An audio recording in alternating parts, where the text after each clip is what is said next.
Senhoras, senhores senadores, muito obrigado pelo convite, é uma honra estar aqui. Agradeço também à CONIB e aos meus companheiros da Stand With Us Brasil, que me acolheram no momento mais difíceis e me encorajaram como educador e ativista pelos direitos humanos.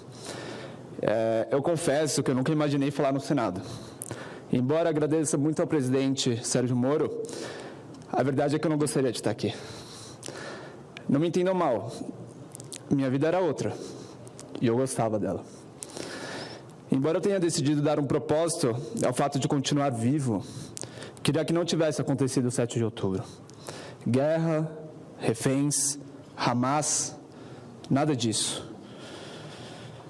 Queria que meu amigo estivesse vivo e todos os outros. Mas estou aqui porque no dia 7 de outubro de 2023 fui a uma festa no sul de Israel com outros brasileiros, Hanani Glaser e Rafaela Treshman. Entenda como isso é um absurdo, uma festa. Música, gente dançando. Curiosamente, era uma festa que celebrava a paz e a coexistência. 3.000 pessoas do mundo inteiro, de todas as religiões, de todas as visões políticas, mas celebrando a coexistência e a paz. Uma noite linda e um amanhecer mais lindo ainda, até que eles chegaram. Primeiro, os foguetes, milhares, era incontável. Quando eu olhei para cima, imagine um brasileiro que nunca tinha visto isso, milhares de foguetes passando por nossa cabeça. É difícil de explicar, mas infelizmente em Israel isso é comum. Temos um aplicativo que avisa quando podem cair perto de casa, tocam sirenes e corremos para os abrigos. Mas naquele dia, pela intensidade do ataque, percebemos que era mais grave.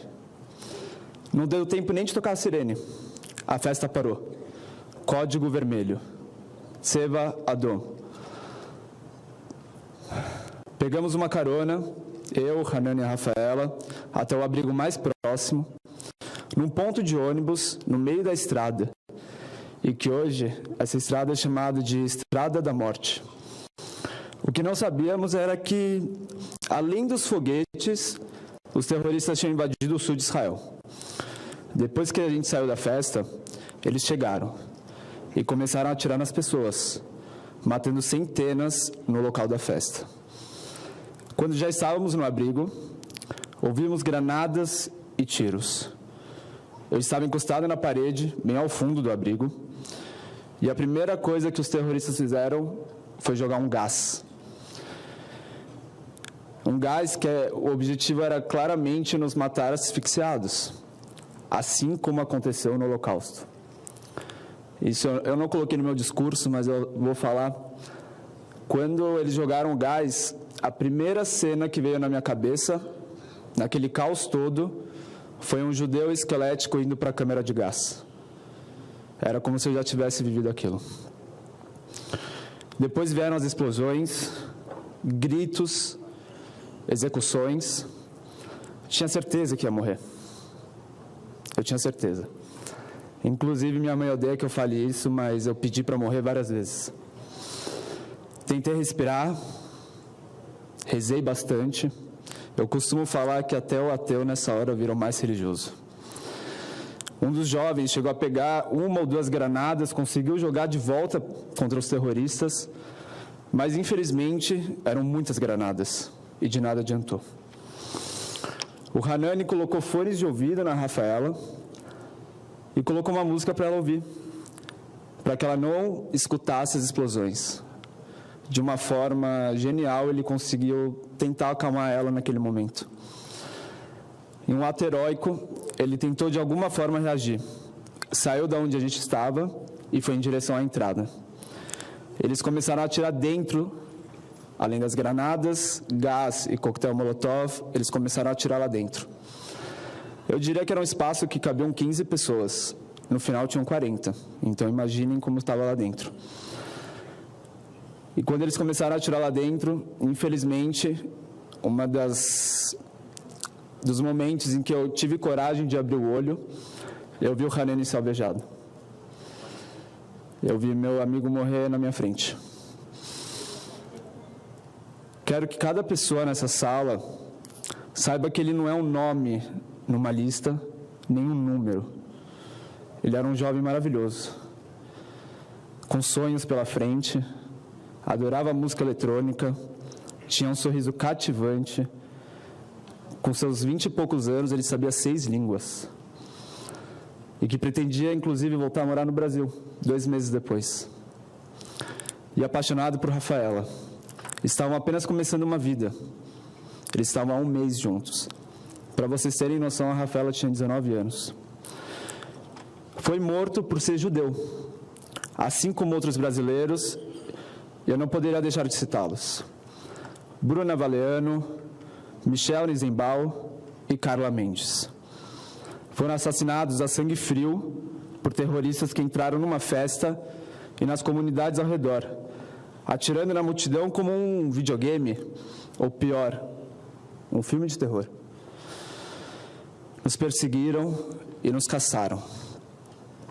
Além dos abrigos e o local da festa, foram casa por casa, assassinando famílias, cortando cabeças, queimando pessoas vivas, estuprando mulheres e sequestrando, incluindo crianças e idosos. Até uma avó em cadeira de rodas ela foi levada. O ministro das Relações Exteriores, aqui no Brasil, publicou uma nota oficial de 60 palavras, dizendo que tomava conhecimento, com profundo pesar, do falecimento do Hanani como vítima dos atentados, sem mencionar o Hamas, ou a palavra terrorista, apenas atos de violência. Mas no ano seguinte, quando foi morto o líder do Hamas, o chefe do bando de assassinos que mataram meu amigo e tantos outros, inclusive muitos árabes, muçulmanos e cristãos, não só judeus, o Itamaraty disse que repudiava e condenava veementemente seu assassinato, chamando o terrorista de chefe político. Que política é essa que se faz matando, estuprando e sequestrando? Que política é essa? Centenas de vezes a tribuna do Congresso foi usada para demonizar Israel e os judeus, espalhar fake news e teorias conspiratórias. Mas quantas vezes o Hanani foi mencionado? E a Bruna, e a Carla, e o Michel, brasileiros. Eles não eram brasileiros? E os reféns? 33 deputados assinaram uma carta de apoio ao Hamas. Imaginem eu, como brasileiro, ver isso acontecer no meu país, com aqueles que tentaram me matar, apoiando, chamando os terroristas de heróis e os reféns de prisioneiros. Ainda não sabíamos que os irmãos Bibas e a mãe tinham sido assassinados pelo Hamas. Eles estavam até então sequestrados. Uma criança de 4 anos e um bebê de 8 meses. Como um bebê, ele pode ser chamado de prisioneiro e não sequestrado? Quando o Hanani caiu, eu comecei a me fingir de morto. Tinham cadáveres ao meu lado, em cima e embaixo de mim. Éramos 40 pessoas, poucos sobreviveram, somente 9 sobreviveram ao final. Então imaginem o que é estar dentro de um lugar em que você está com mais 39 jovens ao seu lado, que estavam numa festa comemorando a vida, e ver cada um cair da forma que caiu. Do lado de fora, os terroristas queimavam corpos e o cheiro chegava até nós. Cheiro de carne humana. Além de gás, granadas e tiros, eu ainda sentia o cheiro das pessoas queimando do lado de fora. Ouvíamos gritos, tiros e os terroristas comemorando. Eles matavam e festejavam. Eu nunca vou esquecer a risada deles. Eu nunca vou esquecer a risada deles enquanto eles cometiam as atrocidades que eles faziam. Nesse pesadelo interminável, só desejava que atirassem em mim. Fiquei horas assim, vivo entre os cadáveres, ouvindo os celulares que tocavam. E hoje eu sei que eram pais e mães tentando saber de seus filhos se estavam vivos e, infelizmente, eles estavam mortos do meu lado. Até que depois de horas fingindo de morto, só para vocês terem ideia, eu fiquei quase 5 horas dentro desse abrigo fingindo de morto. Alguém entrou no abrigo e gritou. Eu abri os olhos, achei que ele fosse me matar, achei que ele era um terrorista. Debilitado, saio de lá e para mim eu vejo essa cena como se fosse agora na minha frente. Para mim, uma das piores cenas, uma pilha de corpos queimando. Os jovens que estavam comigo dentro do abrigo. Dou de cara com 6 policiais e depois fui entender que aquele que me resgatou, aquele homem que eu achava que era um terrorista, na verdade ele era um dos jovens que estava lá dentro. Mais um herói daquele dia. De uma forma corajosa e brava, ele entrou para resgatar aqueles que ainda não estavam vivos. O que vimos posteriormente no hospital era uma cena de guerra. Pessoas sem pedaço do corpo, cirurgia de emergência, pais procurando os filhos desesperados. Eu estava com a Rafaela, ela saiu logo depois de mim, eu não sabia que ela estava viva, eu achava que ela tinha morrido também. E ela, de alguma forma, ela nutria a esperança de que o seu namorado, o Hanani, estava vivo. Ela não tinha visto o que tinha acontecido com o Hanani. E eu não sabia como contar o que eu vi ele sendo atingido. As feridas do corpo, os médicos curam. As da alma, ninguém pode. Mais de 1.200 pessoas foram assassinadas naquele dia, o maior massacre de judeus desde o Holocausto. Outras 250 foram levadas como reféns, dos quais 48 ainda não voltaram. É provável que menos desses 48, menos de 20 estejam vivos. As famílias não sabem, mas há 2 anos esperam. 2 anos. Esperando cada dia, cada hora, cada minuto, cada segundo pela volta dos seus familiares. E saem às ruas pedindo a volta desses reféns. Foi assim que a guerra começou.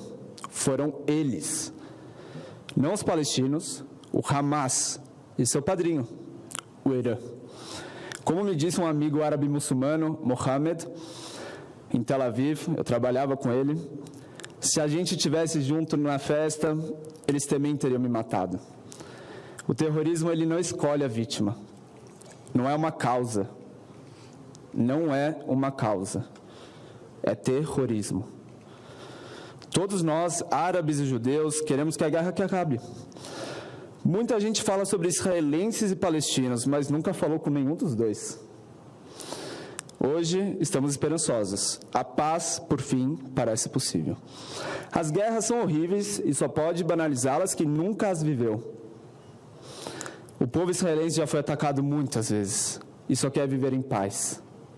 De verdade. Semanas atrás, o presidente disse que nós, judeus brasileiros, deveríamos escrever uma carta ao primeiro-ministro de Israel para acabar com a guerra. Ainda não acredito, mas eu quero responder. Com todo o respeito, presidente Lula, eu não vou escrever nenhuma carta para o Netanyahu. Esse pedido é tão absurdo quanto seria pedir aos brasileiros de origem árabe que escrevam uma carta ao líder do Hamas.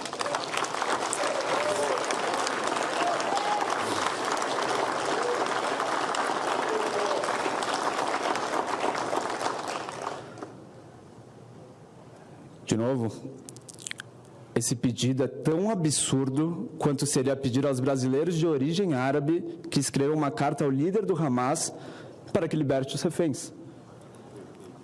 Meu presidente está aqui, ele não está lá em Israel. Não é culpa deles, eles não podem fazer nada também. Eu sou brasileiro e eu amo meu país. Meu presidente é o senhor, não é o Netanyahu. É ao senhor a que eu posso escrever uma carta. Inclusive a comunidade judaica brasileira, né, Dr. Cláudio, tentou várias vezes, mas foram ignoradas. Como brasileiro judeu, carrego a memória de um povo que foi segregado, perseguido e massacrado muitas vezes. 1 de cada 3 judeus do mundo foi morto por Hitler. E 80 anos depois, somos menos que antes do Holocausto. A gente ainda não conseguiu recuperar esse número. Por isso, também quero fazer um pedido de coração aos membros do parlamento. Por favor, me escutem. Em meio ao maior surto de antissemitismo global em décadas e 2 anos depois do massacre de 7 de outubro, o governo decidiu retirar o Brasil da Aliança Internacional para a Memória do Holocausto. Como se não bastasse tudo que a gente está vivendo, a memória das vítimas é desrespeitada e jogada na lama da luta política. Senhoras e senhores, não permitam, por favor, não permitam, não fiquem calados. Eu sei que muitos deputados e senadores da base do governo estão sinceramente preocupados com isso. Por favor, digam em público o que reconhecem em privado, que está errado. A retórica extremista e decisões equivocadas como essa só geram mais preconceito e mais violência. Leiam jornais. Sinagogas atacadas, cemitérios judaicos depredados, judeus sendo agredidos ou assassinados, como aconteceu em Manchester, no principal feriado judaico, no Dia do Perdão, perseguição nas universidades e até em eventos esportivos. A gente quer isso no Brasil? É isso que a gente deseja? Tirar o nosso país de uma aliança que preserva a memória das vítimas do Holocausto e combate o antissemitismo é legitimar esse ódio. Eu disse no início que não queria estar aqui. Realmente, eu não queria. Mas os senhores e as senhoras queriam. Para isso, pediram o nosso voto. Agora eu peço que não nos decepcionem. Não abandonem os judeus brasileiros. Não nos abandonem. Finalizo com uma frase que eu costumo dizer quando eu vou palestrar em escolas, que, aliás, é algo que eu faço com muito orgulho e com certeza me traz uma satisfação muito grande com tudo que eu passei, é que eu estava somente dançando, né? E tentaram me matar da forma mais brutal possível. Ou seja, a vida é curta e imprevisível. Abracem seus entes queridos e diga que os amam, por aqueles que não podem mais fazer. Que a paz reine entre nós. Am Israel Chai. Muito obrigado.